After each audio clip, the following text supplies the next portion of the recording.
Well, you join me for another evening out on the rather beguiling and enjoyable River Kennet.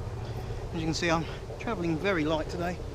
Just got my little carry-all, my landing mat, no seat, so I'm going to plonk my derriere down, my rump, in a suitable location on my landing mat. Back out on the centre pin, Marco Cortesi, Shimano power barbel rod, using the same setup as last time. You can see on my previous video, so I'm not going to bore you. Using the black snail boilies in matching paste and glug, and this is a little bit different this time. Now, you've seen that ground bait that's mixed in with the birdseed before, and that is the decathlon. That's what I used on the River 7 video, and that's the grilled hemp and nut ground bait, which was really effective. And I have been waiting literally for months for Decathlon to get that back in stock, and that's the Capelan Chevennet grill, or grillade as it's known, and you get that for 5 kilos, works out around about £14, so around about £2.50 to £3 a kilo, but it is very, very effective and very good. And I've just got the birdseed mixed in with that, so I'm going to pick a swim, going to plonk myself down and put a little bit of bait in and assess the situation, and hopefully Lady Luck smiles again, and I might pick up, if I'm fortunate enough anyway, pick up another Kennet barbus. But you never can tell.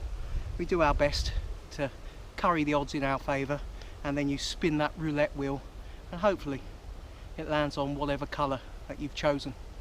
Anyway, not going to bore you guys, I'm not going to waffle. Let's get cracking on and pick a swim and sort a swim out.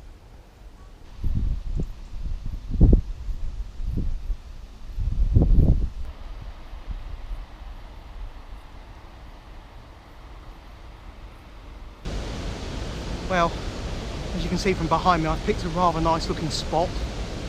As you can hear in the distance, there's quite a bit of flow, and it is nice and oxygenated, absolutely spot on. Around about between 5 and 7 foot depth, and we've got nice, as I say, nice walking pace just coming off of the main area where there's a lot of flow. It looks very promising. We've got nice weed beds just upstream, nice weed beds downstream, and in between that, a nice gravel run. So, whether that means there's going to be a lot of crayfish, that remains to be seen this evening, but I am going to be fishing into the cover of darkness, and I do expect I'm going to get a few crayfish. You guys know how it is on a lot of the rivers down south, especially the Kennet when it comes to crayfish. But as I say, it looks a very nice swim, nice depth, nice bit of cover upstream, cover downstream, and in front of me a variance of different flows, very variable. I've got a nice walking pace area, and I've got slacks off of either margin. So fingers crossed the old pin does sing and we get another nice Kennet barbus or a decent chub. I'd be happy with either. Just great to be out again, and as I say, it's a nice well oxygenated area. As you can hear, lots of water pushing through upstream, so if I do get a decent barbel or a decent chub, I can expect to have quite a scrap on my hands. Anyway, going to put some ground bait in, a few balls of it upstream and a few downstream, a few more than I normally would. I think it's got a nice area where there should be quite a reasonable head of fish hanging around. So I'm going to put a few balls of the birdseed and grilled hemp and nut ground bait in, and a few broken up black snail boilies. Keeping it simple, silly as such, or KISS, keep it simple, silly, or keep it simple, stupid. You know, if it's not broke, you don't need to fix it. And on top of that, just doing your own watercraft, looking at areas where fish will be holding up. You don't have to go overkill with the complexity of your rigs or your amount of ground bait or bait that you're using. Just a sensible amount, and you know, if they are there, invariably you will get a chance. I've got to say, I'm really, really, really eager. I'm also sweating. I mean, crikey, I am sweating like heck, but eager to get a bait out there and a rod in the water. And as you've probably noticed, I have shaved my head rather harshly. So now I look like an escaped convict. Anyway, let's get some ground bait in, and hopefully there'll be a fish about. And that's the grilled hemp and nut ground bait mixed with the birdseed. It's a superior mix. The vitalin's good. This is on another level. It's wonderful. We're putting a few little bit larger than golf ball sized balls upstream and down, so it runs through the area and baits up a nice run.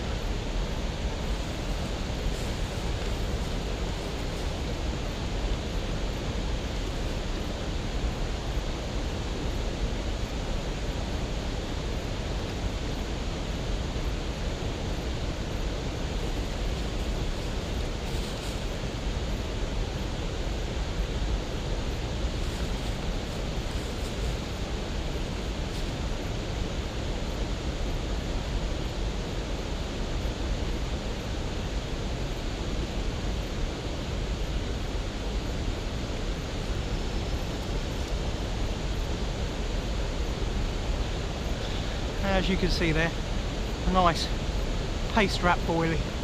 Kind of made that a dumbbell shaped paste wrap, and that'll just leak off added attractants as it breaks down in the swim.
Certainly, it was a decent fish.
dear. That was a scrap, I tell you. A real good scrap.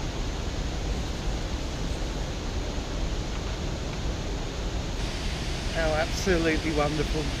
£10, 5 ounces. Oh, I tell you, that was a hell of a scrap, and she's as thick as a block of butter and quite equally as creamy.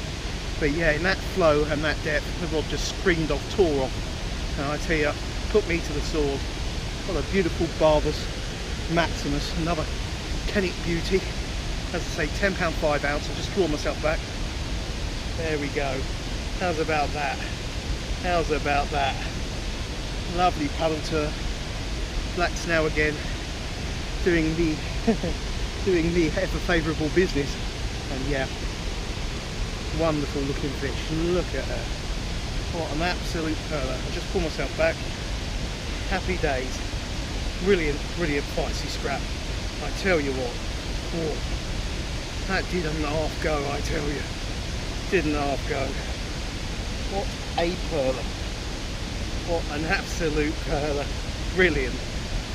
Let's get this wonderful creature rested up, slipped it back in the net, get a couple of photos and get her slip back.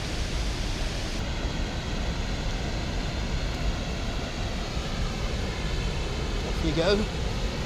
Absolutely fighting fit. So nice to have had the rainfall that we've had. We really are.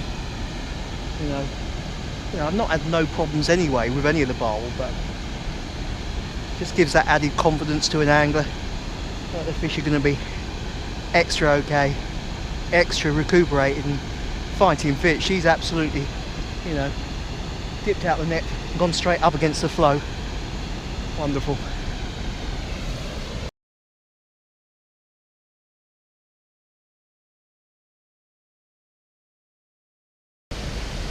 Well, there ends another fishing memory, and another memory to add to the memory banks of the fishing for memories. And yeah, absolutely beautiful scrap. I hope you guys are enjoying these videos that I'm making. I'm trying to travel as light as possible, so the footage that I'm getting is on a smaller camera, but that allows me then to fish with a more open-minded and less kind of mindset of where the tackle that you're carrying with you dictates what swims you're fishing. And I've always been an angler that likes to look, you know, if there's good swims and they're uncomfortable, then I'm going to pick them, because 9 times out of 10 they're probably not getting fish and they're going to produce a fish or two. So I am using a smaller camera. I hope you're still, you know, enjoying the videos regardless. You have to excuse it, it's really, really misty after the rain that it had during the night. Well, I say during the night, during the daytime, and it's still, you know, steaming up now, and you can see my breath. So yeah, the river's had a nice bit of rainfall during the last part of the evening, and yeah, it's certainly pepped the river up and got the fish moving about. But that was one hell of a scrap. Oh, it's just literally, because I've not got a chair with me, I'm sat on my landing mat, and I just looked at the rod tip, and I just see, as I looked at it, it just screaming off. Centre pin's gone literally flying off, and I've literally struck it from a sitting position. Fish has powered off then into the flow and gone downstream, and I'm more or less saying to myself, Mark, get up, you tubby so-and-so, get up. Trying to get, you know, get to my feet and still control the fish and keep it out the weed beds that are dotted about downstream, and there's some rather strong ones there as well, real heavy weed beds. And yeah, what a beautiful fish. Lovely, lovely looking £10, 5 ounce Barbel. Really, really chuffed with that because of the looks. Real beautiful condition. Real short, compact, almost like what you considered a crayfish eating Barbel might look like. Short, but very, very fat, dense and wide. Glorious condition, absolutely impeccable. But yeah, that was just over a bed of the birdseed, mixed with a little bit of the ground bait mixture that I use, and then just a few 3 to 4, about that, or it might have been about 6, I think it was 6 actually, to be truthful, 6 boilies broken up, black snail ones, dotted about in the swim, and just put upstream so they can settle down where the bait is. I did have to recast a few times because with the way the current is. There's a little bit of weed coming down, and crayfish wise weren't too bad. I had one recast where the boilie had been crayed a bit, but I do roll my black snail boilies so they are rock hard. Then I rehydrate them with the Essential Bakes black snail liquid food. But yeah, apart from that little bit of crayfish activity, it wasn't bad at all. But yeah, wonderful scrap, absolutely made up. And as ever, I do hope you guys have enjoyed the video, and if you have, do consider to give it a thumbs up, you know. And if you're on social media, Facebook, share it on your group pages, that'd be so appreciated, or share it on your own personal pages and share the video about. That helps me to then help you to put more videos out and share more videos with you. That'd be really, really, really, as I say, much appreciated. So if you have liked the video, a thumbs up would be most welcome. And if you're not subscribed, I always stutter when I say subscribe. If you're not subscribed, do consider clicking the subscription box below, the little red box, and the bell icon, and you'll be kept up to date with all my new uploads. You'll get email notifications of when I upload a new video, and there's also a healthy back catalogue of videos. Anyway guys, hope you've enjoyed the video, and until next time, it's a rather cheerful goodbye from Mark at Fishing for Memories.